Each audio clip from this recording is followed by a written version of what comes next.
1세기 이스라엘에는 세 그룹의 공동체가 있었습니다. 구별된 사람이라고 자부하는 바리새파와 또 현실주의자인 이 사두개파, 그리고 동굴에서 공동체 생활을 한 에센파, 이렇게 세 종류의 종교적 계층이 있었습니다.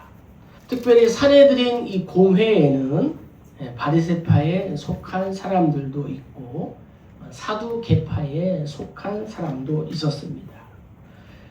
특별히 이 사두개파 유대인들은 현실주의자로서 부활이나 천사나 이 영을 믿지 않았습니다. 하지만 바리새파 유대인들은 부활과 천사와 영 모두를 믿는 종교적으로 열심히 있는 사람들이었습니다. 바울이 공회 앞에 끌려가 예수를 증거하고 가르친다고 신문을 받는 중에 이렇게 말했습니다. 나는 바리새파이다. 바리새인의 아들인데 죽은 자의 소망 곧 부활을 인하여 내가 신문을 받고 있다. 바울 스스로가 바리새인이라고 말함으로 인해 공회에 있던 이 바리새인은 바울이 바리새인임을 믿고 옹호함으로 인해 사두개인과 분쟁이 일어나게 되었습니다. 중요한 것은 분쟁을 무조건 죄악시하고 멀리하는 것보다는 분쟁을 발전적인 측면에서 잘 조정해 나아가는 것이 중요합니다. 우리 인간의 역사도 때로는 분쟁 속에서 성장해 온 것 같이 분쟁 조정이 대단히 중요합니다. 그래서 인간의 억울함을 호소할 수 있도록 신문고 제도가 또 있었으며 오늘날 1심, 2심, 3심이라는 상소 제도가 있는 것입니다. 오늘날에도 민사소송, 형사소송 등 이 법정 다툼의 불리한 결과로 인해 몸과 마음이 병들고 심지어는 목숨까지도 버리는 경우도 종종 있습니다. 성경 잠언 기자는 이렇게 말합니다. 다툼을 멀리하는 것이 사람에게 영광이거늘 미련한 자마다 다툼을 일으키느니라, 이렇게 말하고 있습니다. 우리는 다소 억울하고 손해를 보더라도 다투지 말고 사랑으로 화평해야 합니다. 오직 온유한 자는 땅을 차지하며 풍부한 화평을 즐기리로다 라고 시편 기자는 고백했고, 예수님도 온유한 자는 복이 있나니 그들이 땅을 기업으로 받을 것이라고 말씀하셨습니다. 성도는 다툼을 피하고 어느 곳에 있든지 사랑과 온유의 씨를 심는 통로가 되어야 할 줄로 믿습니다. 특별히 죽음에 대한 두려움과 공포는 인간이 이 세상에 집착하게 하는 요인이 됩니다. 예수를 통해 이 땅에 건설된 기독교의 위대성은 미지의 세계, 특별히 내세에 대한 불안을 완전히 해소한 데 있습니다. 예수님을 믿어 모든 죄사함을 받았기에 성도인 우리는 오늘 죽어도 천국에 가는 것이 너무나도 확실합니다. 그것은 다름 아닌 예수의 생명의 부활이 그 증거가 되는 것입니다. 예수님께서 부활의 첫 열매로서 모든 성도들이 다시 살아나며 후에 영육이 함께 영원히 예수님과 부활을 누리며 천국에서 살 것에 대한 확증을 우리에게 주셨다는 거죠. 자, 그러면 오늘 이 사두개인과 바리새인들은 어떠한 사람이었는가? 자, 7절을 한번 읽겠습니다. 사두개인은 부활도 없고 천사도 없고 영도 없다 하고 바리새인은 다 있다 함이라. 아멘. 이 사두개인들은 부활에 대한 잘못된 지식을 갖고 있는 사람들입니다. 사두개인들은 성경에 나타나 있는 대로 바리새인과 함께 당시 유대 사회를 이끌고 가던 지도자들이었으며 권력과 부를 가진 대단한 사람들이었습니다. 특별히 사두개인들은 종교적으로 대제사장 계통의 계파이며 일체의 구전을 인정하지 않고 입으로 전해오는 것을 인정하지 않고 오직 모세의 율법서, 모세 오경만을 인정하고 철저히 지키던 폐쇄적인 경건주의자들이었습니다. 그러나 이들은 어리석게도 천사나 영적 세계나 사후 세계와 부활을 전혀 믿지 않았습니다. 그들에게 하나님의 말씀은 한낱 도덕률, 윤리 외에는 아무것도 아니었습니다. 불교나 유교의 경전과 다를 바가 없이 내세를 가르치지 않고 하나의 도덕률, 윤리만을 가르칠 뿐이었습니다. 현대에도 이들의 사조를 이어받기는 한 듯 교회를 수신, 즉 몸과 마음의 정화를 위한 곳, 인격 수양과 인간 순화의 한 기관으로만 여기는 자들이 있습니다. 물론 교회에 그러한 기능이 전혀 없는 것은 아닙니다. 그러나 성경은 기독교의 소망은 부활에 있다라고 확증해 주며 부활은 예수를 믿는 자가 생명에 이르고 천국에 이르는 능력을 의미하는 것입니다. 바울은 사도행전에서 또한 특별히 고린도 교회의 성도들 중에 사두개인들처럼 부활이 없다는 자들을 향하여 매우 강한 어조로 질책을 한 것을 알 수가 있습니다. 자, 우리 사도행전 24장 15절 한번 읽겠습니다. 그들이 기다리는 바 하나님께 향한 소망을 나도 가졌으니 곧 의인과 악인의 부활이 있으리라 함이니이다. 고린도전서 15장 12절입니다. 그리스도께서 죽은 자 가운데서 다시 살아나사 전파되었거늘 너희 중에서 어떤 사람들은 어찌하여 죽은 자 가운데서 부활이 없다 하느냐. 아멘. 이 부활신앙은 기독교만 가지고 있는 것이 아니었습니다. 고대 메소포타미아나 이집트에서도 있었습니다. 이집트에는 사후에 영혼이 돌아와 부활할 것에 대비해 죽은 사람의 시신을 미라로 만들고 그것을 안치하기 위하여 그 화려한 피라미드를 만들었습니다. 그러나 그들의 큰 오해는 무엇이냐? 그 속에는 부활의 주인인 예수 그리스도가 없다는 것입니다. 우리가 믿는 성경은 예수를 살리신 하나님만이 부활을 주관하시고 영생을 주신다라고 선포하고 있다는 거죠.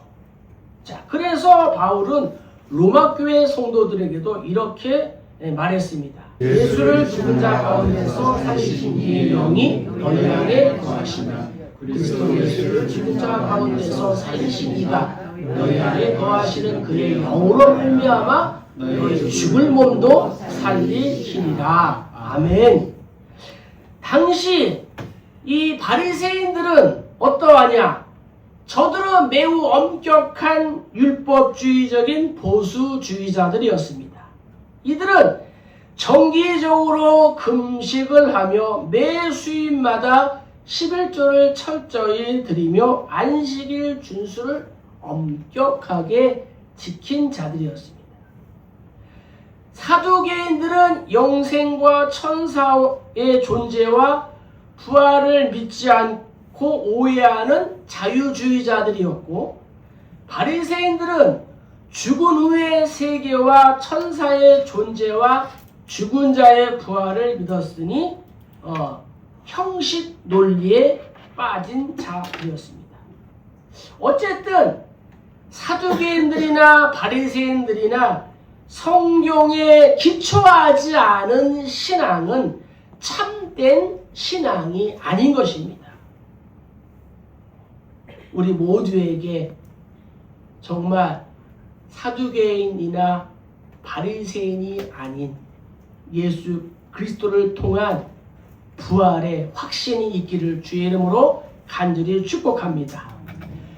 자, 공회에 잡힌 이 바울을 하나님께서 위로하십니다. 자, 우리 10절 읽겠습니다. 큰 분쟁이 생기니 천부장은 바울이 그들에게 찢겨질까 하여 군인을 명하여 내려가 우리 가운데서 빼앗아 가지고 영내로 들어가라 하니라. 아멘.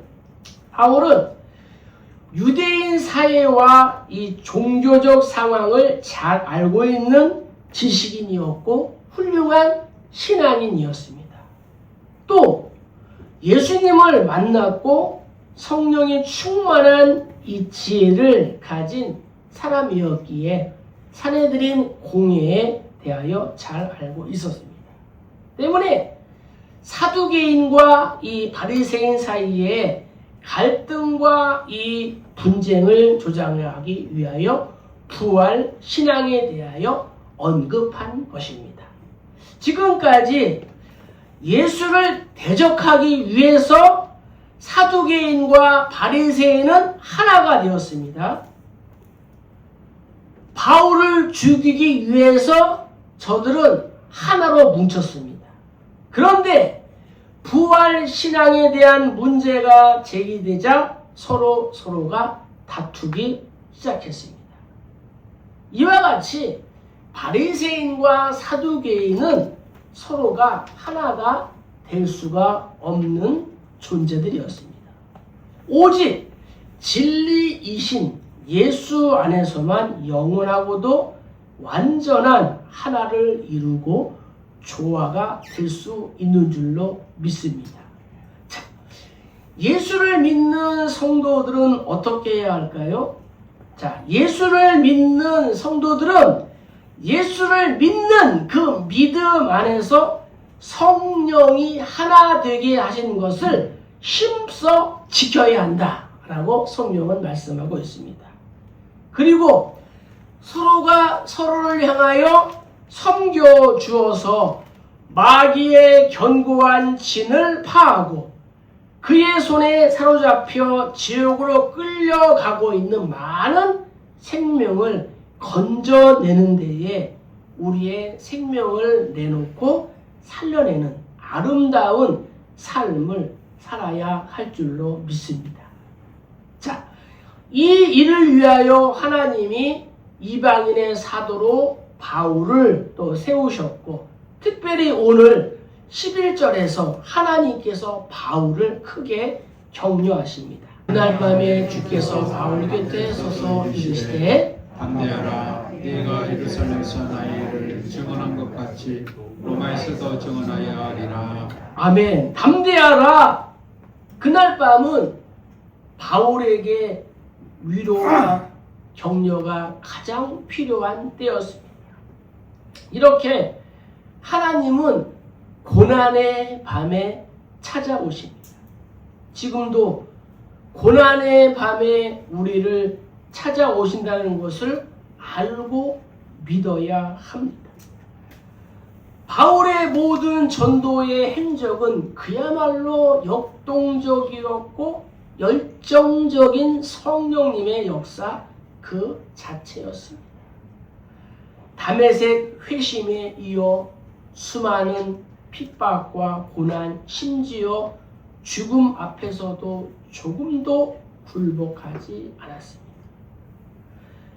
고난 중에도 더욱 굳은 마음으로 복음을 전파해 나간 바울의 모습은 더 이상 바울이라는 한 인간의 모습이 아닌 성령의 모습이었기 때문입니다.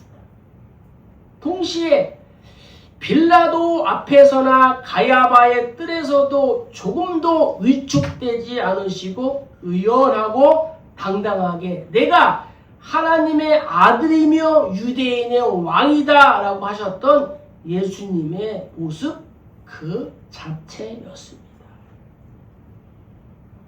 후기 기독교 역사의 맥을 이어가며 진리에 대한 믿음을 지켰던 선배들이 순교와 죽음을 무릅쓰고 담대히 복음을 증거하면서 이 우리에게 예수와 이 복음을 넘겨준 사실과 그 맥을 같이 하고 있는 것입니다. 자, 그들이 죽음과 고난 중에도 이와 같은 의연함과 또 담대함의 근거는 무엇입니까? 그것은 바울이 죄 용서를 받았고 구원을 받았으며 성령의 능력을 받았던 예수 그리스도께서 인류를 구원하신다는 이 믿음이요. 또한 복음의 생명력 때문인 줄로 믿습니다. 그러나 한편으로는 믿음의 선배들의 전도는 외로움과 고난의 연속이었습니다. 죽음의 위협이 있었습니다. 배고픔의 시련이 있었습니다. 실제로 죽음을 짊어진 형극의 역사였습니다. 이 상황을 히브리 기자는 이렇게 증언하고 있습니다.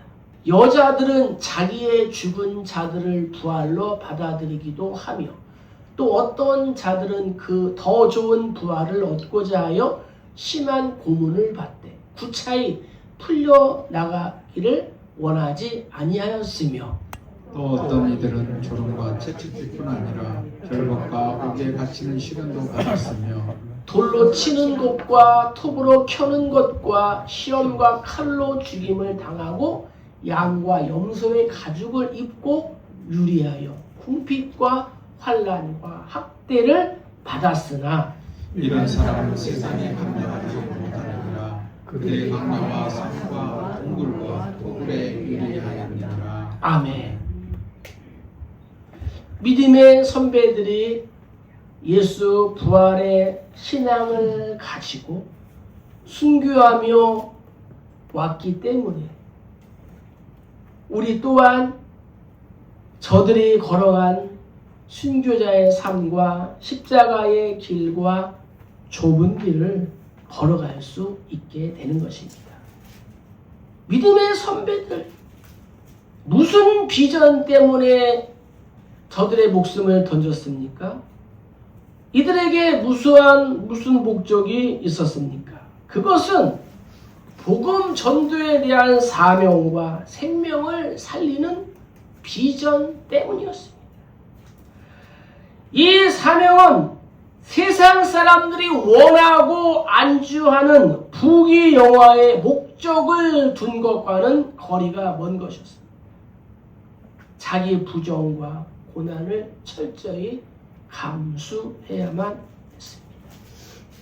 그러니 우리는 두려워하지 말아야 합니다.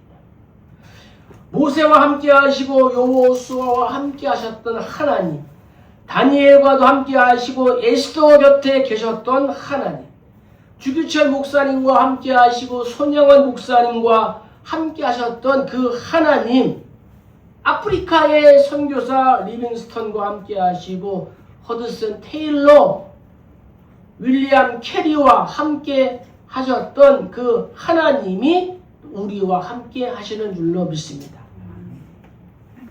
핍박 가운데 서 있는 바울 곁에 계셨던 이 하나님이 이 시대에 복음의 증거자로 세움을 받은 나와 우리 교회와 함께 하시는 줄로 믿습니다. 때문에 고난의 한복판에 서 있는 우리를 향하여 격려하시고 두려워하지 말라, 담대하라 이렇게 응원하고 하시는 줄로 믿습니다. 세상에서는 너희가 환난을 당하나 탐대하라. 내가 세상을 이겨노라. 너희에게 분부한 모든 것을 가르쳐 지키게 하라. 볼지어다 세상 끝날까지 너희와 항상 함께 있으리라. 아멘.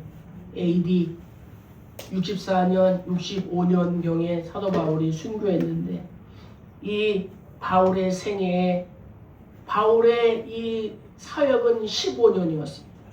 예수님의 공생애는 3년이었지만 바울의 사역은 15년이었습니다.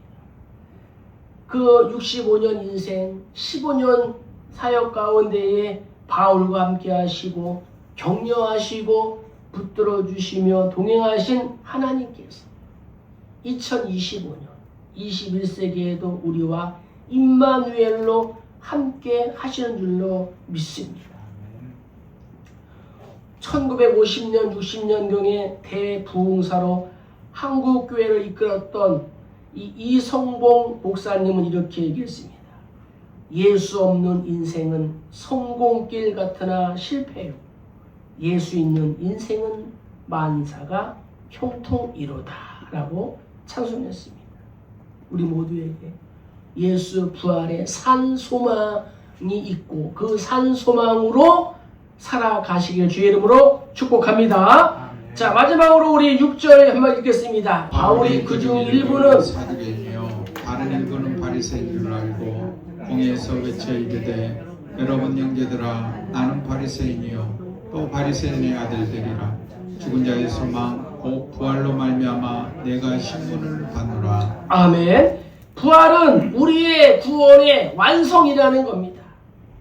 모든 인간은 자기 죄로 인하여 처벌받고 저주받으며 죽어서 지옥 형벌밖에 받을 수 없는 것이 인간이었습니다. 그러한 인간을 그 죄와 죄의 형벌에서 구원하시려고 예수님께서 이 땅에 오신 줄로 믿습니다. 그것도 베들레헴 작은 동네의 마구간에서 태어나셨다. 하나님이 세상을 이처럼 사랑하사 독생자를 주었으니 이는 그를 믿는 자마다 멸망하지 않고 영생을 얻게 하려 하심이라. 예수 그리스도께서 죽은 자 가운데의 첫 부활의 열매가 되셨습니다.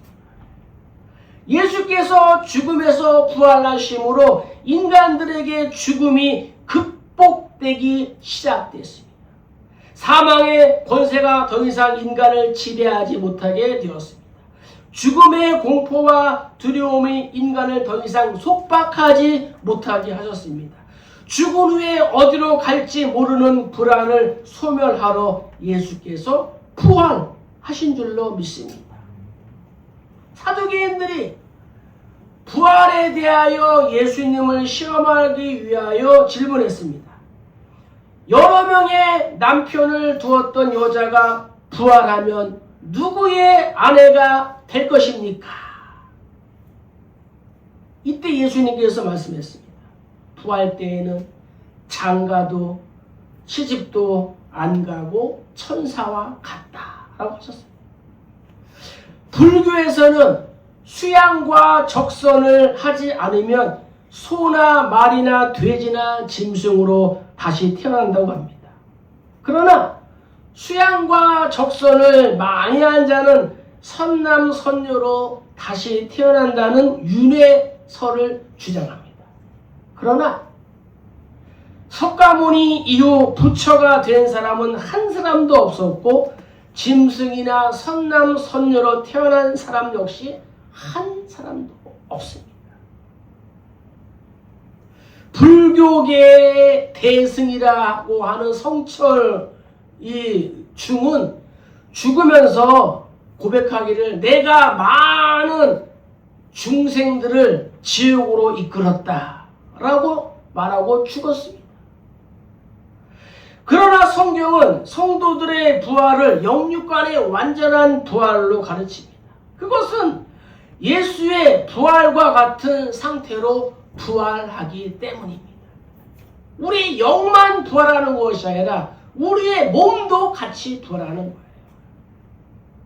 우리의 몸은 천사와 같은 거룩한 몸이 되며 우리의 영은 깨끗하여 완전한 상태, 즉 에덴 동산에 타락하기 이전 상태가 되는 것입니다. 그래서 지금 세상에서 당하고 있는 모든 질병과 고통, 심리적인 불안과 공포, 죽음에서 완전하게 해방되는 줄로 믿습니다. 그러므로 이 땅에서 인간의 육체를 천히 여기고 학대하면서 영만 소중하다는 이 불건전한 신비주의자들이나 금욕주의자들의 행위는 비성경적인 것입니다. 부활을 소망하는 그리고 부활을 신앙하는 성도님들은 영육간에 모두 완전히 예수께 드려 거룩하게 쓰임을 받도록 해야 될 줄로 믿습니다. 예수를 믿고 죄 사함을 받은 성도들은 부활을 이미 얻은 것이나 마찬가지. 왜냐하면 성도인 우리는 오늘 죽어도 천국에 가기 때문입니다. 천국에 간 우리의 영혼은 예수와 함께 세상 수고를 다 잊고 찬양하다가 예수께서 세상에 다시 올 때에 육체와 함께 완전한 상태의 몸으로 부활하여 새하늘과 새 땅을 맞이하게 되는 것입니다. 그래서 아직 이 땅을 살아가는 성도가 가져야 할 것은 부활에 대한 소망을 굳게 지키는 것입니다. 그리고 하나님께서 나에게 주신 사명, 또 이 비전을 위하여 우리의 육체를 거룩하게 사용해야 되는 거예요. 바울은 부활의 문제로 신문을 받았으나 부활은 바울의 신앙이었기 때문에 또 소망이었기 때문에 이 땅의 모든 고난을 이길 수 있었던 것입니다. 예수께서 부활의 소망을 가진 자들이 더욱 담대하고 깨어 의를 행하며 죄를 짓지 말고 또 다른 사람에게 이 부활의 소망을 전하라고 우리에게 부탁하셨습니다. 잊지 말라. 악한 동무들은 선한 행실을 더럽히나니 깨어 의를 행하고 죄를 짓지 말라. 하나님을 알지 못하는 자가 있기로 내가 너희를 부끄럽게 하기 위하여 말하노라. 아멘. 부활의 소망으로 넘어졌던 그러한 자리에서 우리가 다시 일어나야 될 줄로 믿습니다. 예수께서 함께 하시기 때문에 부활의 소망으로 이 절망을 희망으로 바꾸어 놓아야 합니다. 성령께서 도와주십니다. 오늘 말씀을 통하여 우리 모두가 이 부활의 소망으로 사단마귀 귀신의 견고한 진을 파하고 구원의 소망이 없이 살아가는 자들에게 구원의 소망을 전하는 축복의 통로 성도님들 다 되시기를 주의 이름으로 간절히 축복합니다.